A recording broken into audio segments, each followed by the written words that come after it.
the intention of us having a conversation, because me and you are both Jewish, we care deeply of this land, but people who are listening, we need them to understand more of what's going on for us to put the energy to fix things, and not to get someone at the end of the day to say, why, you know, Israel's just the worst thing in the world. Israel's the source of all problems. And unfortunately, I think your voice is often used for that. Maybe it's not your intention, but we can very clearly see, and I think I speak for a lot of Jews in the world, not all, that they see your good heart that speaks as if you care about the Palestinians, but at the end of the day, people manipulate you, manipulate your words, manipulate your image, and use you as like a sort of token that says, oh, well, a Jew said this, and now it validates my claim to think that Israel's the source of all problems. Well, I don't think I've ever said that Israel is the source of all problems. I think that it is when one makes statements that one believes are true, right? Which is, I think, the fundamental obligation of anyone who's in public life, is to say what you think is true, where you can be wrong, but it's to say what you think is true. Then what people do with that information. I mean, certainly Tanakh itself, right, is a compendium of many, many stories about Jews behaving very badly, right? And we know throughout history that, in fact, anti-Semites have used even the stories in Tanakh itself as a reason to be hostile to Jews. To me, the fundamental the obligation is to speak what I believe is true. How other people respond to that is not something I have control over. It's not Peter's responsibility what people do to the rest, but Rudy, can you reframe? No, but I do think it is, and I don't think what you're saying you don't believe in. What I will say is what you say has value and has effect on others. And I'm not saying say something different, but maybe when you say something differently by adding more information or more context or being more specific on situations, it would allow a person that's listening to what you're saying and not coming to the conclusion that we're the source of the problem. That, of course, you should be against anti-Semitism, but sometimes you're actually playing a role in allowing anti-Semites to be platformed and to speak and say, oh, well, this Jew agreed with me, so I must be right. So I'm not saying you should ever say something that you don't believe in. I'm saying be more specific and give more detail, give more information, give more nuance, so that the public that is listening to you, that you do have a responsibility to make sure people understand you, not that you're just speaking your truth. Because you're a very smart person and you're going on TV and you're going online and you're going to podcasts and you're meeting big people who have influence on the world. You have a responsibility to make sure that what you said is understood and not just, I said the truth and that's all that matters and anyone can misinterpret it and it doesn't matter. I mean, I will say because I speak to Palestinians, if not every day, about politics most days. The response that I actually, in terms of a response, the thing that I tend to hear very frequently is that when Jews speak about the fundamental imperative of human equality, right, that actually that combats anti-Semitism, it combats hatred of Jews, because it shows that this is not a struggle of one tribe against another tribe. It's basically about the belief in certain universal principles that all people can believe in, irrespective of their religion or ethnicity or race. So I just empirically don't buy your argument that people who say things like me are contributing to anti-Semitism. I actually think we're combating anti-Semitism, but I also do try to speak with as much detail and nuance as in my analysis of what I think is true as I think you do, Rudy. We just disagree about certain things. I mean, 100% of your 100 last tweets about specifically the Israeli-Palestinian conflict were all anti-Israel. That's not providing nuance. There's no criticism of things that Hamas is ever doing. And if you do it, you kind of slip it in. Have you read my book? I have not read your book, but I've just said, you know what, let me look into this. And this is like a exercise that I've done also when I was a student at Columbia for J Street, that claimed to be a Zionist and claimed to be pro-Israel and fighting against anti-Semitism. And then you look at their tweets and you look at the things they do in action, not in theory. Your book is like your theory, but in practice. My book is not my theory. My book is my statement of what I believe about this. Okay. You didn't even read it.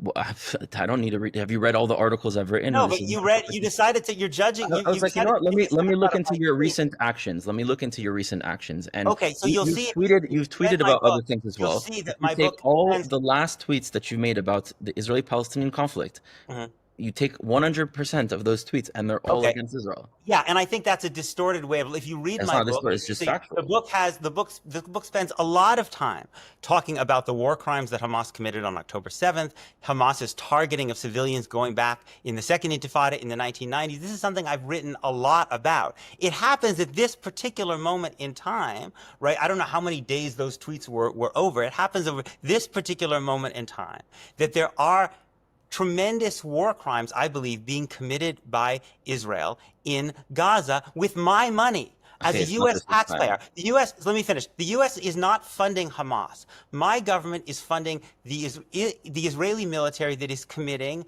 right, even according to Israel's own human rights groups, very grave crimes. So that might be why at this moment I'm focusing more attention to this. But nobody who looks at my record in general, including the book I've just published, could possibly say that I ignore Hamas's crimes. Go ahead. I mean, I've noticed this when people write books, they expect that everyone's read their books. I haven't read your book. Maybe one day I'll read it. But outside of your book, I'll comment on that when I know what you wrote. But if you look at your tweets, not just in this time, throughout time, the majority of your tweets when it comes to the Israeli-Palestinian conflict is probably 90% throughout time. It happens to be 100% over the last 100 posts. But 90% is going to be about finding a way to make Israel look bad. And all I'm saying is bring a little bit of nuance. You know, no one is saying that criticizing Israel is bad. I don't know one Israeli that doesn't criticize Israel. I criticize Israel all the time. But when that's all that you're doing and the image that you're presenting is always, how do I find a way? Right. Maybe I'll mention October 7th so that I can like be seen as like, okay. But Oh, then everything I'm doing in practice is to try to make Israel look bad. Okay, okay. like, no, I'm First of saying all, this, I'm okay. saying this honestly as a brother. It hurts Okay. when we see people like you doing that, because you Rudy, have the first of ability all, to create impact I into the find world, it, and I we find expect it, more. I find it that you would suggest that my concern for October 7th is only because I'm concerned about how I would look. I I have mean, to look say, at how you're posting. Look how you're posting. October I 7th is find not it, the only I time find that it Jews are being But killed. secondly, let me just say, as I October said 7th is before, not the only as I said moment that Jews before, are being killed. There was an IDF soldier that was killed yesterday. Where's my your government, post? Where's your tweet? my government and my taxpayers are funding the Israeli military at a time when Human Rights Watch and Amnesty International and many of the world's most prominent international scholars, including Israeli-born scholars like Omer Bartov, Raz Siegel, Shmuel Letterman, are saying that what Israel is doing may actually constitute genocide. So given that my money is going towards that, that is something that I'm going to give greater concern to. It doesn't mean And that I don't the think U.S. Hamas gives money commits also crimes as well. foreign aid to the Palestinian Authority. There's a lot of aid going to Hamas, and you're not going and criticizing those sides. There's U.S. government aid. aid to There's Hamas? aid. There. I mean, there's actual physical aid going in, right? There's physical aid being sent by the U.S. So there's something related to your tax money The towards U.S. Hamas. doesn't arm Hamas. I'm not saying that it arms Hamas. It gives them Okay. aid. You're talking about finances. Okay, I'm so talking about finances. weapons. I'm talking about Okay, weapons. well, you know what? I'm against the U.S. foreign aid to Israel. Okay, it's not actually money being given to Israel. It's weapons that makes us be dependent, that allows the U.S. to control us. So we're on the same page there. But the U.S. also gives weapons to Egypt and to other countries, and you never criticize them. So you see, it's That's not always when true. you want That's to. not Rudy. You keep saying I never. How would you know? I've supported very explicitly. I support the Leahy Law in its application to all countries, very much including Egypt, which says that the U.S. should not give weapons, military aid to units of foreign militaries that commit gross human rights abuses, absolutely including Egypt. Listen, at the end of the day, we're both against the U.S. foreign aid to Israel. All I'm saying is that from the perspective of me and a lot of people that I know, we don't dislike you. We don't hate you. We see you as a brother. But we find it that a lot of anti-Semites, a lot of very big speakers, you like rush to get onto their platform to be accepted and to be liked, and you say all these things. And to us, it feels like you find the opportunity for the anti-Semite to somehow Okay. accept you. Okay, And you know Rudy. what? At the end of the day, they see me and you the same, because we're brothers of Am Yisrael, and all the Jews who sided with other forces that stood up against them, at the end of the day, realized that it was a big mistake. So all I'm saying is to be a little bit more just and a little bit more balanced in your approach, and not always to blame Israel for everything or make it seem as if Israel's a source. I blame Israel to the degree that I am complicit in what happens because my taxpayer money is involved in that. I have a greater moral responsibility for things that I am paying for than things that I am not paying for. That seems to me a I basic feel like that's a moral cop. proposition as an American. Like, at the Right? end of the day, we should be against the U.S. foreign aid to Israel, not because it's your money going anywhere, but because that forces Israel to be dependent and allows Israel to push its military-industrial complex and to push policies that doesn't benefit the region. That's why we should be critical of the thing, not Fine. because you paid some taxes and the aid is going there. And now, like, let's be more specific as to the real problem.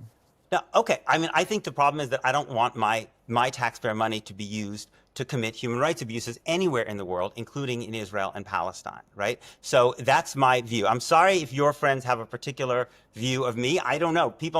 Other people might have a particular view of you. My responsibility is to try to speak the truth as I believe it, based on the principle that I believe all human beings are created equal in the image of God.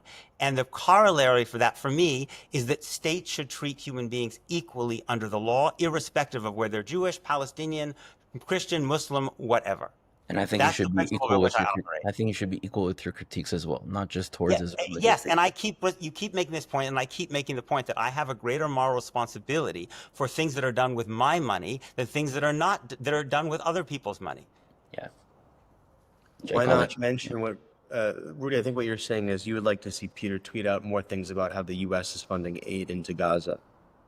No, not necessarily. Not necessarily. I would say to be more specific on the situations and not to have it that the person that's reading it is going to read his message or hear his words on a podcast or on a TV show and be like, oh, yeah, that guy is another Jew that validates what I think and that Israel's the source of the there's always going to be crazy people. There's always going to be racist, crazy people. It's not Of course, but this is not the crazies. This is the average person that's listening to the things that he's saying and other people like you and are coming to the conclusion, I was right, and let me go and send it to other people who are standing on the front lines fighting for the Jewish people physically and ideologically and say, look, that guy said it, so that makes it valid. And then we have to go and pick up the mess and to actually defend ourselves. Okay, I would say, Rudy, again, I don't know how many Palestinians you are in regular political conversation. Many. I work daily with Palestinians on the ground to change the situation here in the narrative. Don't try okay. to Well, I can only speak from my experience as someone who engages with the Palestinians on a very, very frequent basis, right?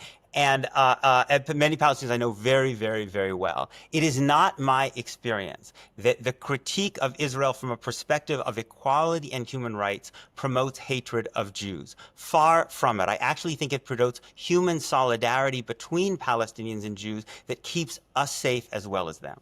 Yeah, I don't disagree with that. I'm not saying that the critiques of the Israeli government or talking about the suffering Palestinians go through is anti-Semitic at all. That's not what I'm saying.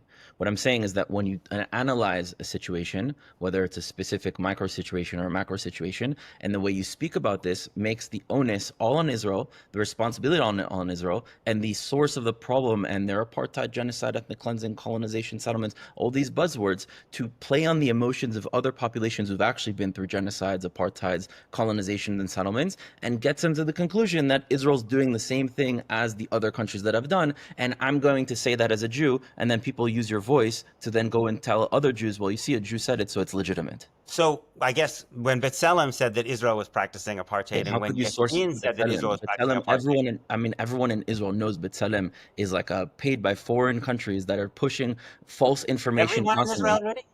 What? Everyone in Israel? The majority of Israel, yes. The majority of Israel. The majority of Israelis know that B'Tselem is fake news. And the fact that he soars B'Tselem shows that it's been a little bit of a long time that you haven't been back on the line, and if not, maybe you should get out of the echo chamber.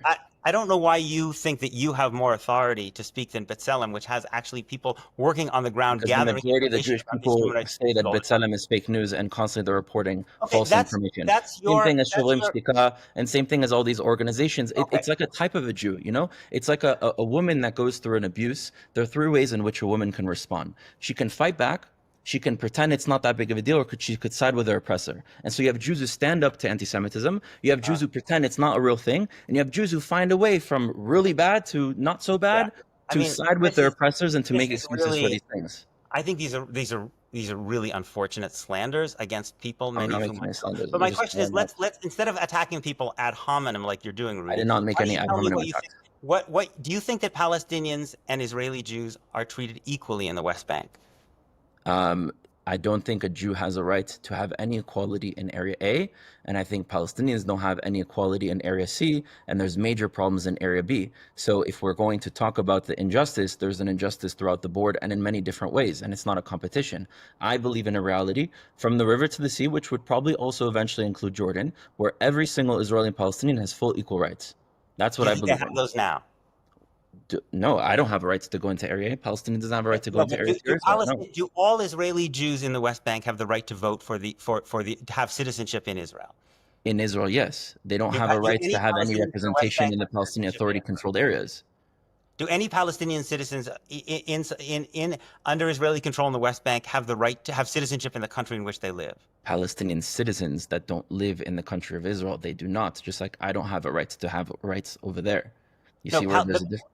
None of the Palestinians who live in the West Bank, all of whom live under the ultimate control of Israel. Who live under the Palestinian Authority. They live under the, okay, we're back to this. Because the IDF can go admittedly, in once in a while for a legitimate reason. That means that there's no okay, control that the Palestinian Authority has. you yourself admitted that the Israeli army can go in to every single area of the West Bank if it wants to. It just decides If how it often it needs wants to, to. per the agreement and in Okay, you accordance think with it the needs, Palestinian Authority. oh, okay, Yes, when someone goes and kills someone, they need to go in and those take that person Palestinians, and those stop him from doing that again. Yes. those Palestinians live under Israeli control, right? Israel controls the airspace, Israel controls the borders, Israel controls the telecommunication spectrum. The IDF can go wherever it wants in the West Bank and arrest people, right? And so the question is, do any of those people have citizenship in that state who are So Palestinian? they don't live in the Israeli state, so they don't have rights in that state, but I do want one day for them to have rights in that state.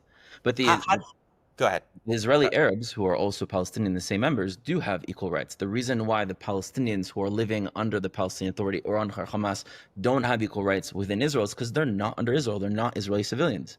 What about from 1967 to 1987, about 1993, before the Palestinian Authority was created? Who were they living under then? Right. When there's well, if we go even earlier, in 1967, when there was a war waged by the surrounding countries to eliminate Israel and attempt to ethnically cleanse and drive them from the river to the sea, there's consequences to the war. And eventually, with the Oslo Accords, they decided to partition this land into three different areas. Over 1967 to 1993. Whose control? What state were those Palestinians? What caused it to be controlled under that state? Right? It's not Israel that decided, you know what, I'm going to go into Judea and Samaria, the West Bank, and just take control and not give people rights. No, the surrounding Arab countries waged the war, and you have a right to annex a land in a defensive war. Happens to be unfortunate that Israel didn't annex that land, and eventually the solution was found between the Israelis and Palestinian Authority to create this area A, B, and C, which I disagree with. It's a horrible decision. It's a horrible situation. Palestinians are suffering. They have to go through checkpoints when they go from one place to the next. They don't have access to resources that they should, to development of infrastructure, and so many different things that are happening. I want Palestinians to see an IDF soldier and feel that that is an army that represents them. That it does not currently exist.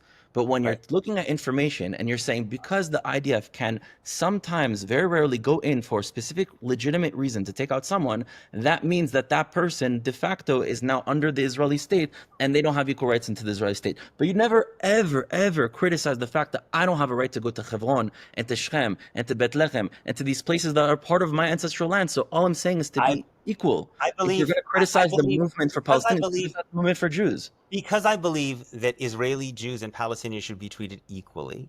I believe that Israeli Jews should be allowed to live anywhere in the land, including Hebron or Shechem or whatever, as living under legal equality with Palestinians. But I think the fundamental problem is here, right, is that when I say that Israel controls the West Bank, right, all of the West Bank, and denies Palestine and Palestinians who live under the control of the Israeli state don't have legal equality with Israel, don't even have citizenship, don't have free movement or due process or the right to vote for the government that controls their lives. I am speaking something that is not only that is the consensus among not just Israel's human rights organizations, but among Amnesty International, Human Rights Watch, B'Tselem, in Yesh Din, and the United Nations. Now, what I'm going to be told is that all of these organizations need to be disregarded because they're self-hating, anti-Semitic, can't be trusted, and I have to trust Rudy, right? I don't use the term self-hating. I don't like that term. I don't like the term self-hating. You know, and I didn't make any claims, so I wouldn't put the words in my mouth. But again, you said Israel controls everything, and Israel doesn't control everything. There's a mix of control. And this is where I'm saying to be more specific. I'm not saying not to talk about the fact that Palestinians are at times having an IDF soldier go into their house to arrest someone or looking for someone, and that they have no representation towards this government, that its army is going and doing something, and it should have representation. That's an injustice that is happening, but there's a context as to why it happened. You know, you're talking about certain dates where there was no Palestinian Authority, but there's a context as to why that happened before. So all I'm saying is to include the context, and if you're going to criticize that a Palestinian does not have a right to live freely from the river to the sea, also talk about that a Jew does not have yet the right to live from the river to the sea. And B'ezrat Hashem, one day there'll be a reality where we all have a right to live from the river to the sea. But in order to be able to get there, we have to not be weaponizing one side suffering as a way to attack and create sole responsibility onto the other side, because that's actually fuel to allow this conflict to continue.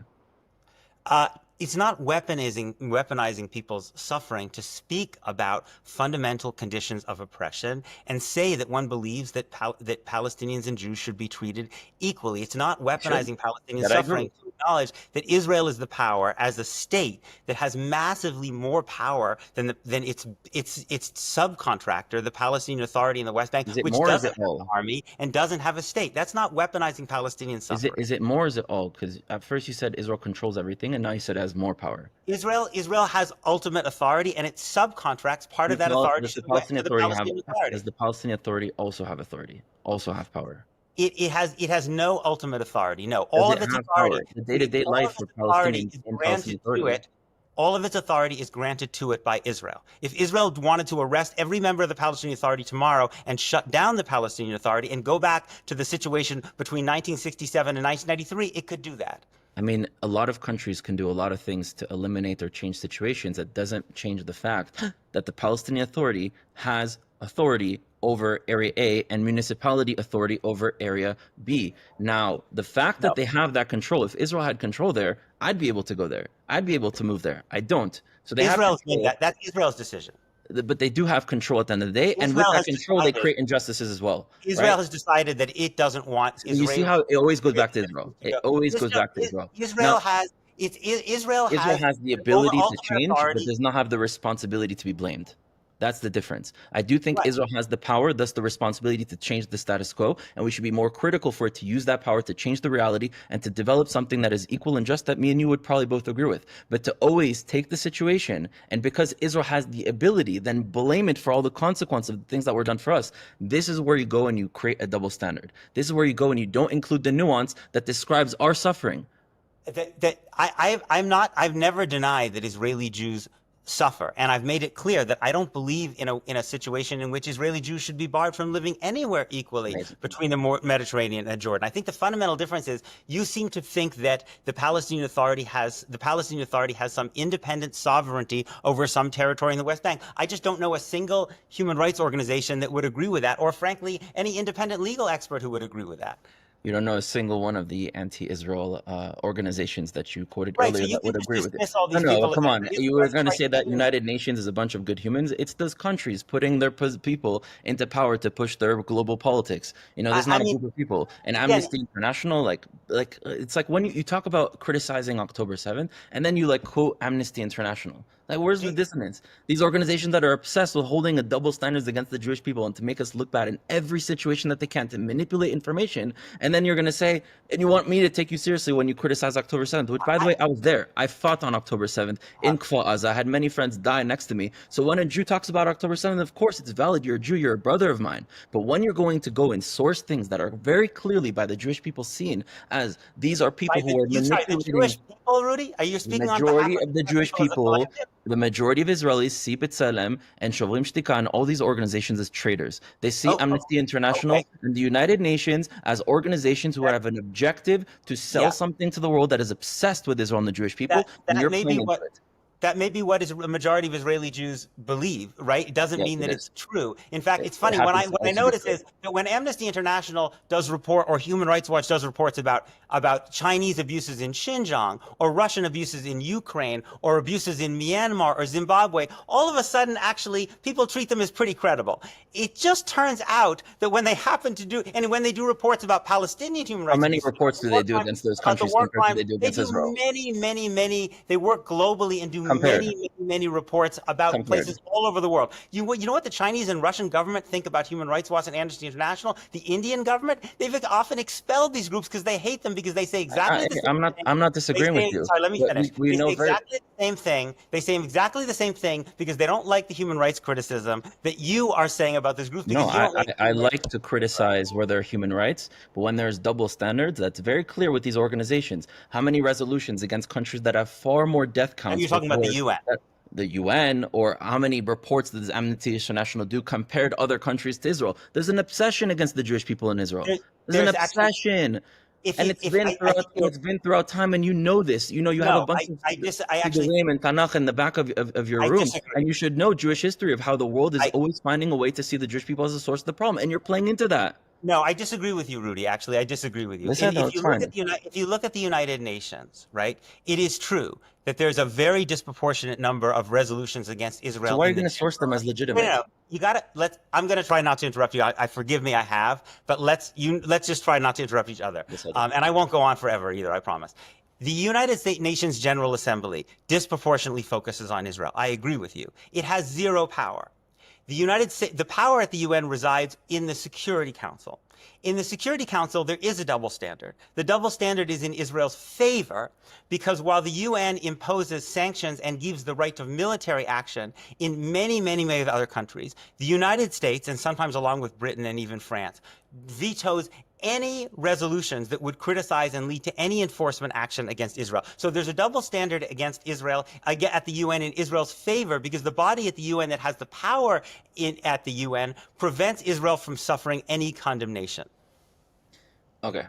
At the end of the day, you're sourcing a group that you now agree that is clearly biased against Israel and the Jewish people. And it happens to be that those councils are not based on majority, are based on certain seats that have been maintained, and they have an objective to push their foreign policy and to protect Israel so that they can use Israel to push their foreign policy into the Middle East, which is a critique that I often have of the relationship that Israel has with Western countries, and we should separate ourselves from that. We should have relations with Western countries, not toxic relations that we've become dependent on them and they're allowing to control us. And we should stand strong and be in our land and be able to defend ourselves and never have to ask another country of when to do or not to do. But the reality is when we source resolutions that are said, oh, it's valid of the United Nations, it's valid of Amnesty International, but we would look at other countries that commit human rights violations. I'm not saying that they haven't mentioned them, but the amount of times that they talk about Israel specifically compared to other countries that have done far worse things that we can actually all agree on, it's very clear that there's a bias here. And so a lot of these organizations and a lot of media companies as well have an objective. They realize where the demographics are. They realize that the people are hungry to find a way to look at Israel to be the bad guy. And so they're going to focus their resolutions in that direction and, of course, remove all the context to make Israel look as the bad guy. And when you go and source those sources as saying, that's what makes me legitimate, that's, in the eyes of the Jewish people, what makes you illegitimate. And I want you to be legitimate. I don't think you're a bad guy, right? And we'd probably sit down and maybe even friends and agree on a lot of things. But I have to call it out where it is. And I have to be honest. Maybe other people haven't been honest with you in the past. Right. First of all, Rudy, I do have to say you have no authority to speak on behalf of the Jewish people, right? I have authority to say that the majority of people have certain positions, like Israel has a right to exist and to defend itself. Yes, sure. You can speak about statistics, and I think you're right. The majority of Jews, certainly in Israel and the United States, would take a position different than mine in my support for an equal binational state. That's true. But the thing I just want to note that the thing you were saying about Israel being subject to double standards because it's criticized by human rights organizations. You know which other governments say that? Virtually every single major government that gets criticized by human rights organizations gives exactly the same response towards itself when it's criticized by human rights as you are doing. What you're saying is exactly the same kind of thing that every government says when it doesn't want to be criticized for its human rights. We can back it up. And by the way, I criticize the Israeli government, but we can back it up. We can back the fact that there's a double standard and an obsession against the Jewish people with organizations like Amnesty International and the United Nations. We can back it up with facts. The fact that someone else said something similar to that in a different context, they can't back it up with facts. We can back it up. Sorry, go ahead. I don't think all I'm saying is that if you look at the reports that Amnesty International has done with the world, and I'm not saying that there are people that they criticize that are good. Don't use that to say that I'm against that. I'm also for them criticizing bad forces. But if you look at the reports that they specifically do against Israel versus other countries and take out all the context when it comes to Israel and do like 10x more specifically on Israel compared to all the countries combined, it's very clearly a double standard. And you have to be able to, you can say I criticize what the IDF has done in the Israeli government and I don't like this politician and what they said, but also Amnesty International that's criticizing something that I would agree with, it falls on deaf ears when they're being biased. Right. The problem with the claim of this double standard claim, right, is to establish that you think it's a double standard, one has to make some evaluation of how serious the human rights abuses are, right? And saying that Israel has the most serious human right violation abuses compared to all the countries in the world? Not in general, but I do think that Israel is committing the crime of apartheid, and I think that many international legal scholars, including Israeli-born ones, now think it's even crossed into genocide. So if you're a human rights organization, it makes some sense to be concerned about that, particularly now. Well, yes. To respond to that, I think that these are using blanket statements and playing on the emotional struggles that other peoples have had in order to convince them that Israel's doing the same thing that happened in South Africa, or Israel's doing the same thing that happened in Rwanda. For something to be a genocide, you and I both know that there has to be an intention to massacring a population. As someone who served in Gaza, who served in Lebanon, who served in the IDF in Judea and Samaria and in different places as a reservist and also in Sadil, Israel's intention is never to kill civilians. It is always to take out Hamas or Hezbollah, and very unfortunately, there are civilians that are killed in the process. Now, have there been Israeli individuals who have done bad things? Absolutely. Should those people be condemned and jailed for the crime that they have done? Absolutely. But to try to go and say that there is a genocide happening there, you very well know that that is, again, another anti-Semitic blanket statement to make Israel seem as evil. And apartheid as well. We know that apartheid is a specific term that was coined to talk about South Africa. Now people are using it as a general term to describe specifically Israel, not even any other countries. And we know, yes, there were Bantu states and other systems, but fundamentally at the end of the day, there was one country with one government, with one force, with different rights for different peoples based on skin color. Right now, there's a separation of land where I don't have rights to go into Gaza. I don't have rights to go into Judea and Samaria, into Area A, and that is wrong. The same way it is wrong for Palestinians not to be able to access the entire land and to have equality for all of us. That's not apartheid. What I'm saying, let's be more specific to describe the experiences Palestinians go through and Jews go through to create a better reality for both of us, rather than using words to demonize people and to make people think that Israel is an evil force. Because when you go and use words like that, maybe to you it's like, I'm going to use these words and I'm going to make myself look valid to this group of people. But at the end of the day, what you're doing is just making more fuel for the conflict to continue. No, There's Rudy, no future for Israelis and Palestinians this year. With all due respect, people don't need me to use words for them to see that Israel's treatment of Palestinians is fundamentally unjust. No, they use you as an excuse for their anti-Semitic agenda. They see that in front of their eyes. Israel does have Palestinians in the West Bank are fundamentally legally inferior to Jews, because all the Jews in the West Bank all have Israeli citizenship and the right to vote. I'm inferior to Palestinians in Area A. Rudy, I thought we said we weren't interrupting. All right, but you're saying fake news. I'm inferior to Palestinians in Area A. Rudy, I thought you were saying you're going to be fair. Rudy, you got to stop interrupting me. You got to be fair. No.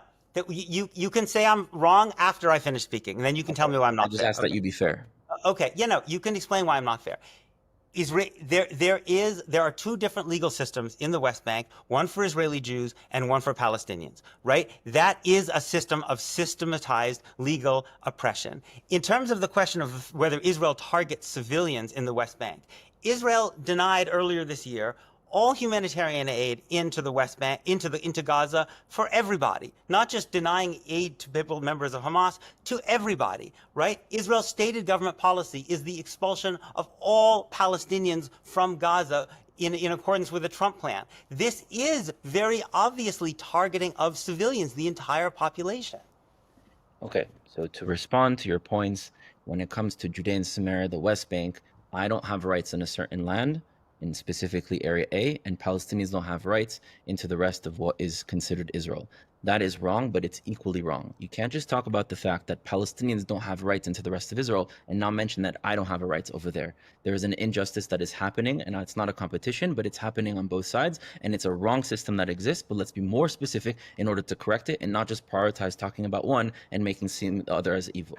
In terms of aid, the only time Israel has stopped aid is because they knew that that aid was going to Hamas, and that Hamas was either stealing it for their own soldiers or was using it to resell to Palestinians, which they wanted to stop. Every other time that there have been solutions found to get that aid to Palestinians, that aid has been going in. Now, for me, Palestinians are my cousins. When it comes to people in the West and everywhere else, we're fellow human beings, but I see Palestinians as my family. So any Palestinian, especially civilians that are dying, that's a loss of a family member and a horrible crime that is happening and something that we need to change. But in order to change, we need to not just talk about what, we need to talk about why and how. And if we're just talking about the what without the context of how these things even happen to be in the first place, then we're not actually doing anything to be able to fix it. And you're talking about it's Israel's policy to expel Palestinians. Have there been politicians that have stated horrible things that me and you will condemn? Yes, but it's not Israel's policy to expel Palestinians.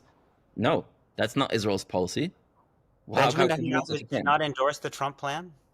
If someone is saying that we want to propose others to go and move out of this land, which by the way I'm against, I don't think there should be any sort of relocation that is happening. I'm very much so open to the idea of the right of return for Palestinians, because I understand fundamentally for the Jewish and the Palestinians there are some non-negotiables, and that is a non-negotiable that exists on the Palestinian side. And I definitely don't want anyone kicked out from their land where they're living currently right now. So that's something that I'm against. But it is not the objective for Israel to expel every single Palestinians, because some politicians have said that we're open to the idea that Trump is going to relocate relocate per the decision of the people and with an allocation of money and finances to be able to go and do that in exchange. Now, again, I'm against this policy, but to jump from there to then say that it's Israel's policy to expel Palestinians, which again, you're dog whistling ethnic cleansing, is not Israel's policy. And we can be critical of the things that it's doing and critical of the policies that we're against without jumping to using these terms to make Israel look evil. And that's, I think, the fundamental thing that we disagree with. I think we'll agree on the specifics, but when we go on the macro, you speak in a language that at the end of the day, someone hears and they're like, well,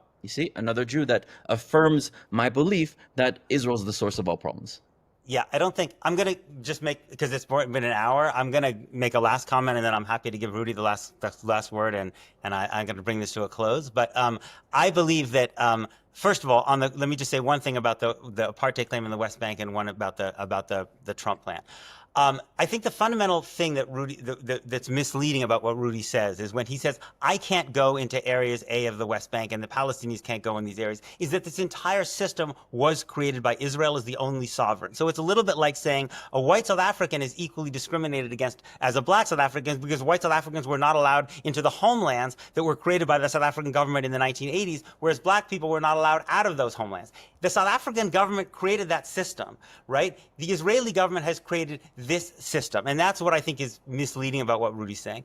On the point of the Trump plan, the point of the Trump plan is not that we will ask Palestinians if they want to leave. The point of the Trump plan is that Gaza will be evacuated of Palestinians. Benjamin Netanyahu, not some politician, the Prime Minister of Israel, emphatically endorsed that plan and has said he wants to think about how to put that in place. So that, yes, you may think ethnic cleansing is an ugly word. It is an ugly word. That is ethnic cleansing. Whether Israel will succeed in doing it is another question. But it is the stated policy of the Israeli Prime Minister. I'll give you the last word.